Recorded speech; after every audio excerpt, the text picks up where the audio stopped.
Iran ఇటీవల ప్రయోగించిన Syed 3G క్షిపణి అత్యంత శక్తివంతమైంది, ప్రమాదకరమైందిగా పరిగణించబడుతోంది.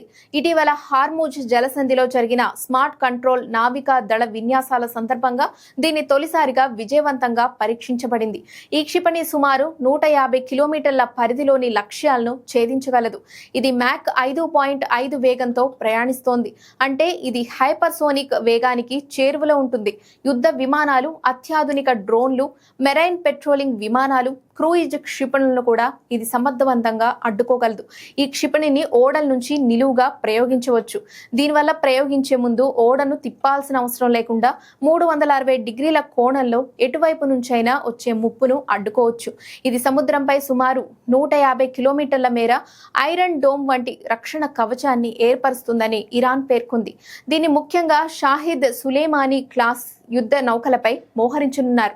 ఇది స్వతంత్రంగా లక్ష్యాలను గుర్తించి వెంబడించగలదు లేదా ఇతర రక్షణ వ్యవస్థలతో కలిసి పనిచేయగలదు.